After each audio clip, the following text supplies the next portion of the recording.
Vantong official channel thir tu jong te voin April niriat thole ni kumsang ni somni panga hian du sangna chibai kan buk chawa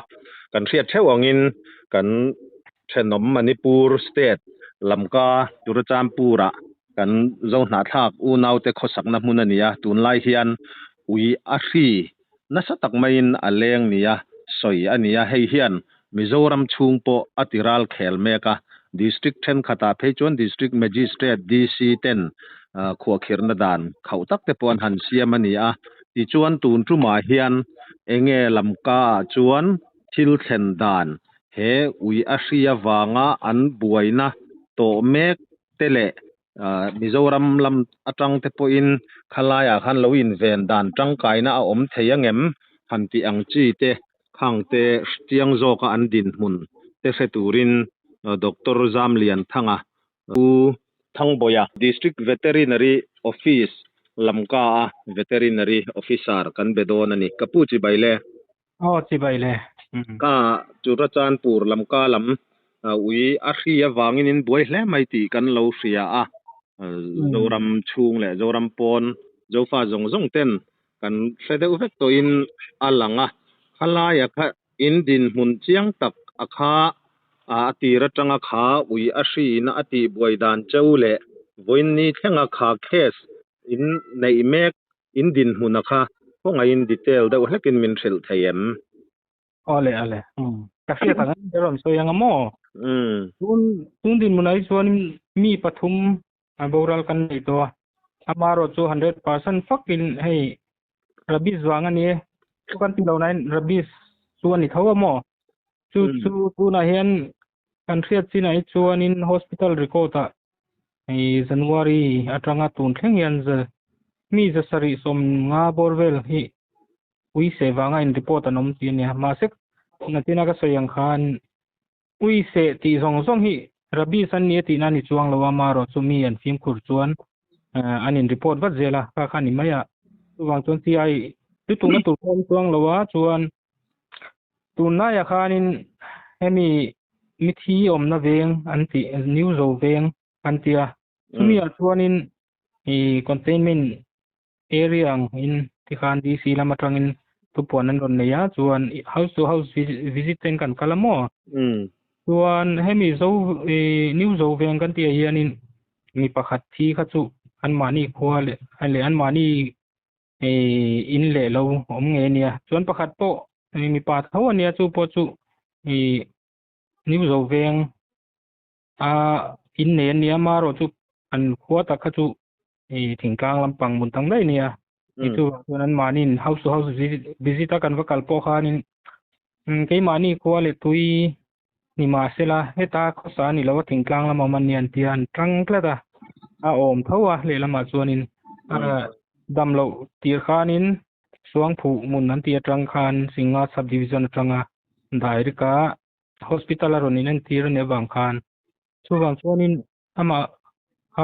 damlo nu khan ti khanin kola thi nu po khanin ti khanin an khwa thingkang lama le le amaro chu in mun chu nei anga in te pon nei ani vengi nga chu ni ber maya chuan meisia pakhat kha mongken village kan tia mithi an nei poka chu po chu ui a free symptoms ka langa mo ma chu tiang velania engrual tengen ni khalai khaputhang boy soi mai thayem keirol le pa valailan ni pha lo deuh te khan ni tlak pe mo chuan china karon soi tuna new zo venga mithi kan ti kha ui se na ma pakhan mam lo ta an soi dan chuan ti khan kan keimani house to house visit kan va nei po khanin ka vakala au nen kanin diamo au thangmin lun samte ti nia ma kha mithi ta kha chu lal hawliana samte nia mo lal hawliana au te hianin ui an neya chu ui no te kha ni som mars kha khan aboral mo au no te kha chumi aboral mani khan mei chia pakhat singmuan ning anti kha alo se pala chunu chuanin postbite anti vaccine kan ti nge ami ase nuwa in chiwang chi kha course thum kha lo lo manamo tun thleng yan tin mam lo tan ni chu amaro chu he nu se atranga atuk akhan khami uino te lo thita chuan natina mithi kan soi kha Josepha te u te ta khan ya wang khan ai nai ma wang khan kha po kha kan ring la ta chan chu a se na mam lo ma sela ha Josepha khan au te wi kha adua te me mati khan alo in lia tir pale mo ama pem nei vel mo amu thil lai vel in nge mo lo liak pal nge khoi lai nge ka vel nge ani lo point akut nge ke pem om vela hatiang vel omang emo ti chu kan ngai dan ya ma semi thi to nu kha chu kan va in en thei to lo ngan in phum to mo chung chu nia tu na hianin vaccination hi nasa takin kan kalpuya ti khan ni khata ei mani department atang khan team pasari te ti khanin veng khate mo veng ni azaw dan zirin ti khan kan chuak char chata ti khan naktuk lama te po chunzom turin kan da mo parin ni fallam atangin kan mammo ang to ken ti khan kan dil job zel ta program te kan siama ti khanin mass vaccination kan kalpui mek ani tu na mo tun din huna ta khan puthang boy lamka khan mi engzat borvel nge damdoina khami rabi sawanga em kol le din mun hlau thonom te damdoina ommek angchi vela kha atlang puya kha in famai in sai mai them tuna country dan china chuanin ama lo boral to te khan ni deuh mai mo ni aba ka chu na china ka soi ui se wanga in report sum zon tamani maro chu tuna ta ki chuanin case thar omlem loin ka riani zan thleng kha chuan point lama mo chu ka hrelo mo ui se sim chuan tamani chu ama chu ka tiang boral mai ture mo khami enkol damdoina han enkol la yang chi te khatiang tak kha chu tuna tak ki chuanin nimin thleng kha chuan ka hrelo tuna hi chuanin omlem lo ni update alom lo mo avavan nei thak ang reng em tro ya chu thei top chua in malak na wang te po chu ani tura kan ngai de wo mo ni china in soi zak la ya kha ui na ase kher lo khan eng tiang in nge hei ngai thatu mi puita na alo tang kai ka ringa ni chin khan in soi zau ta hliam asui khan a sen khemi lawa ase na hliam ni o mang po mu tu rom mi lo ma se a case nearin lela wang khan a boral ta ni chu ui khan mi ase kher lo po khan ali atang te le thil dang atang khan akai ve thei tho mi khalai kha in thasung lovin han soi zau ta che te reng mai kai thei lu tu ke imo ui a fi nge ni ti chu kan va kher lo mai thei ma se lo kan lo kai ru ni chuan an sila tang te khan in na sri tam taka lo chuak thei ta mo tu chuan in direct kan va se kher lo point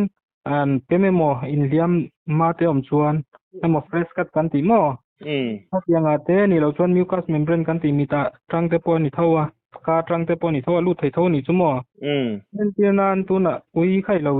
vot kai lo en tianan lo sul cha la atil khia ten khi lo om chuan tu lo in silfai kher lo in ni kuwa te mo enge mo thil dang I chun choi mo khatianga kut silfai lo te po en la ve pha tho ni chu mucous membrane te an mit lo van wai pal ringot te po han mo kan ko ta lo kai miau chuan khang kha kilom theiania chuwang chuan in a se kher lo point sim khur ve le ngai ni chu chuan han soi zau deuh tai la mo ni hemi uia free kan ti hi enge hei rabdo virus kan ti atanga nia virus si khatania mu thei ni boxi lo mo chuwang chuan in ni na viau ma sela le lama chuan in ti dam thei lo wan ta hai symptom alon aron lan ma kha chuan in le nasina ka soi meisia se to po kha hoi thuma lo in chiu mana awi khanu athita ma se ma tun thleng chon a chun zom le an te mo a vaccine la kha hoi thuma la nu khanin awi hangai to mi lo khan ni kha lo vazin bo ti khan alo bridge ani chu vaccine la kal lai mo chu ti khan ala chun zom le ta chuwang chuan in kan hriat to poimo ka ti chu tuna hian ui hi an dam lo hianin hei mi ron se palani chuan a hria ron lan atang khan ti dam thei mi lo nia chuwang chuanin kan ngai poimo mem tur chu uin min tai palemo min se palemo zo te po ni ro se mo outbreak lai thei chuan ni medical lam hi pan vat kha tha ส่วนกันเสียตัวจุมีรันไตปะเลนี่ปอยน์สาบุนนี่นะตัวยะทะเดวสิลไฟตัวหมออามาสับเบระซุมียะกันสิลไฟโซโตส่วนนี้เงเบตาดินกันตีเตหมออันนี้เราส่วนนี้ให้มีดิสอินเฟคแทนต์สิสังๆอมตาซานิไทเซอร์กันตีเตเอทานอลหมอวันเซฟลอนเดตอลกันตีอังซีหมอหิงสลายไอดินกันตีอังซีเตคานินกันเปียมมาฮีนะสินะก็สวยอันมินตีปัลเฟเลสาบุนสิลไฟนัวคตีอังคานsanit kanin sanitize sangai mo kanin disinfect turan tamo chu poi mo khom maya chuan kan fiale tur chu ui a free kan ti na china ka soyang khan ti dam thei lo thu kan ni ta ni a sin mo ui a free nge ni om da na tang hria ten ti to chin kan kai chuan chu wang chuan in a poi mo ber chu ui nei te hianin vaccine pek that a poi mo ui atlang puin ke ni manipur lampangai jon mizoram hi chu kan tha ka tia timayang hi tilampanga awareness kan nei tha mo tu na hian mi thi kan soite po hi an chut le taila atlang puin thing tlang lampangan ni chu kan ma ni win min se chuan emo khatianga hal sanan lo nei pon in report na chang an felo ta ai anan zot chianga khakat mai mo pu akum kalta te yang te khan lo ni tlang puita tu bang chon phim khur angaya aizol anga te jon ka soyang khanin vaccine ne te kan ti tha awai me te poni se chuan a local council te poni se thaden kan tang rol ta khatiang kha ni tilama hen aum ve lo ni chu bang chuanin a poi phak lu tu kan ni chumo tiang vel chu kan ni cha ala ya khani a khami a ui a hria kha virus sikhat ve tho kha ania maro chu boruak vela han lengang chi achu ani lo chianga te ro ni lo ama a uya ne na in contact le khami kha i derta alia ringot te po khamua tem te kan nei lo tuan mo na china ka soyang mi ka sem kan mi te kan van wai lo kan in ti fai man chun la chu ni chuang me lo ju ba hoi fu po ni lam mo July chu ni e khala ya khang kha in boruak kan lo hria apoi kan ti khop mai ani mi pathum lai mai in khanun nan chan to nge angai ania in mi zasari somnga borvel zet mai kha lamka kha rabies awanga harsat na to khanin report te po kha in an mania thei top chua in ran lang na a ha point ha don he in kan ringa July a chuan ani chin atira kan soyang khan Mizoram lama po Saitual district ni in kakhria Saitual DC district magistrate khan kho kherna dan te kha an siamaram ri a englo wang khan ala ya kha eng tiang in nge aron lu mai thei na dan tura emo enge mola ya kha ke mani lo in kho kherna siam ve kha atangkai viau thobem tangkai tu ko mo tangkai lo tu chu an ti lo tu rangai la sokal lam athalu tu ka amaro chu kan ria tu chu ke mani ui te emo kan zo te vaccine thadewa kan lo pek to sa ni chuan engang ko na free ron kalma se ke ni chu kan him don thau ta mo wa chuanin ni na sarkar mala na ka va social na turpom lawa dikkat tia ke point chuanin law enforcement lama tangin uilak lu emo mundanga kalkol ti rang ti mo yang tele chuanin kan soitel lo hi ramsa tang te po akai the wang kan koi mo ma se ber chu 100% kan inveng the ni ka ti to kha chu vaccine lak kha poi mo atiamo tuna malang na te poi tangkai lu tu ama tu mi mal ui kan vuldon ni chuan kan mo phurna nia kan ui vule mo kan zo te vulte mo an risel na turte mo tuna hrilengang laka kan phim khur har sana kan to lo nan kan phim khur mi mal mo pong na ni mo phurna ni ta mo chu ngai poi mo ma sai la chuanin danom sa khani veka timaya ngai ran kan vul chuanin freedom sang an lo nei ta risel lo ani point amo phur tu chu nei tu thau kan ni ta tu wang chuanin a risel na tur chuan vaccine pek te poi ngai poi moila mixing ne na in kai thei ania wang khana bi kin rabies si zoonotic disease kan ti mo pa le mixing in kai thei mo ran le mixing in kai thei yateng kai ton ve thei yang chi ni wang khan abi kin phim pur le ngai ni mo tu tha ka ti na china mi zo na kha อันที่ตัวนี้ district boundary ค่าอินไหนตัวเสียหมอที่ชวนผู้ทางบ่อยนี่คลายค่ะเฮลายตินมีผู้อยากค้าน awareness เสียมชิมตาขา district จังละว่าคานอุยแล้วก็ฟิล์มคุรันรูลเสียแต่ยินไกนี่ปนให้กันรอนเบียกปอผาเจเนี่ยมัว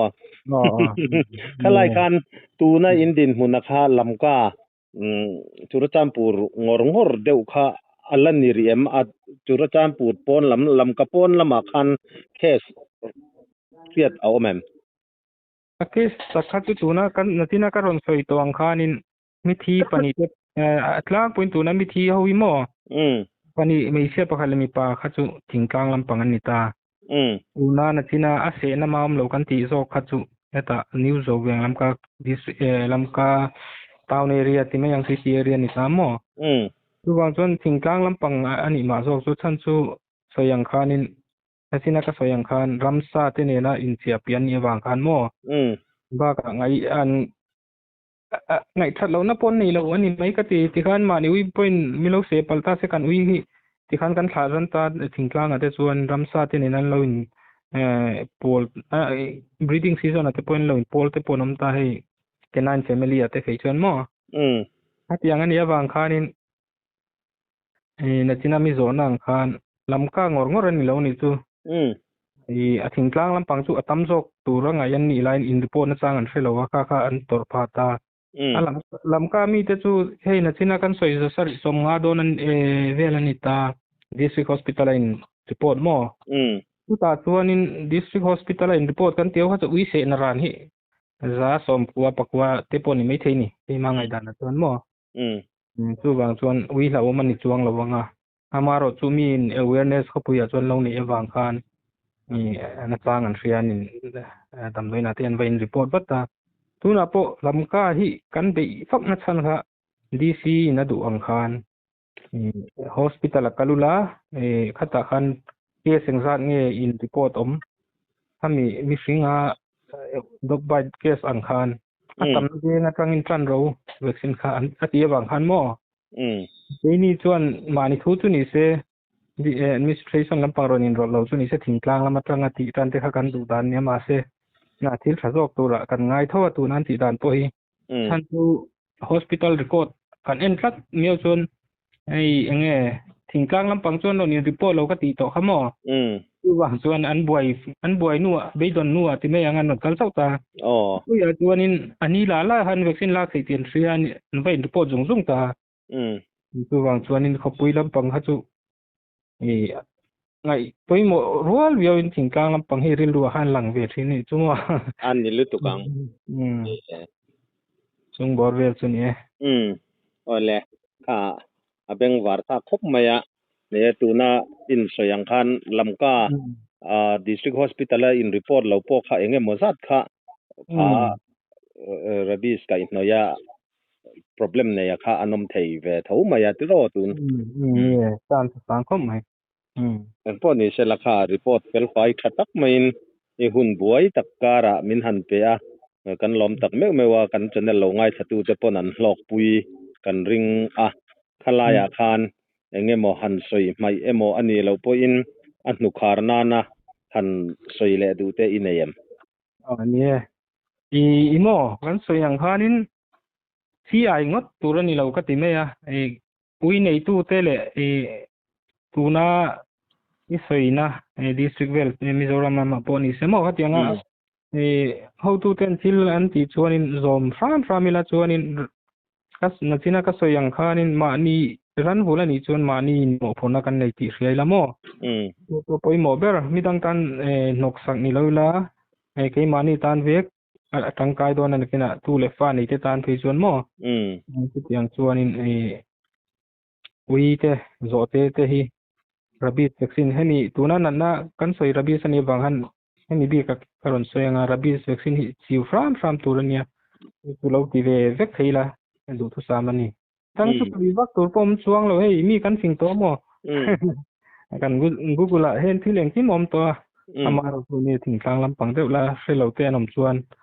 vaccine hi ngai poi mo ngo ti kha karon sa du ni alo mom khom mai kha ni Mizoram lama po kan lo film khur pha khop mai hloma kan chin chiang kuang jok deuh saka han riat theya khatia mi puite poina kan lo tangkai puya be seina awangin interview kan ron deal che a min lo rem ti saka kan lom lu tu ke o le hi po kalomi kan ngai thak ta kang kha lam ka lama kan u naute harsatna to mek dan ani a kan riat angin film khur angai maya he ri ui a ri kan han ti mai awanga damlo harsatna tokte an video viral te po kan lo mu a an khongai thak tak mek mewa he natna he rilak atang hian a him the ni ti tikhan chiang takin kan han ria kan ngai tha a helai Mizorama po atok ve thei thilom ve thei ani na laya kan sarkar ho tu te an film khura tarlan tak ang khan district then khata chuan khatiang khan ramri mundangami khatiang anga uilak lu lo tur ti thu chua te po a om ani a ui a hri hi kan du emo du lo emo ti pal thil thu ang te kan film khur tok lo awang te po in harsatna min siam sak thei ani ti kha hriaila apoimo bera chuan ran vultu ui vultu ten kan ran vul kan ui vul te vaccine kan pek that angaya tin ui atanga kha ui a hri a kha kai thei ani miawa wangin kanin nel dan te po hi kanin en fia deuh te po a thain arinoma chuti rualin apoimo bera chuan ran vul ui vul tu te film khur topa film khur angai tak mek mewa Mizoram hun tam taka ui khuwa khir lutuk lo na khuwa te alatama kholaya wak mai mayang chi tlamai mayang chi te mu tur ala oma abik takin thingtlang lam te po kan film khur thiam apoimo khopin a hriata kan ngai thak tak ang khan khatiang anga case rin hlel kan nei emo ani lo poin ui emoran vulang chi lakatanga liam tuar liam te nau deuh po ni sela khatiang ang an omani chuan muntina Mizorama kan van neya damdoi pantur a om deuh vek to ania chunga te chuan damdoi lam thiam te panzungzung na chang kan hriat te kha apoimo hle ani vantong official channel min thlir saktu Zoram chung le pona zofa zong kan channel min lo lut saktu te chunga thinlung takin lom thu kan soinon le a kan channel hi subscribe like comments le share te min lo ti sakram turin in khongai na kan nge non le cheu ani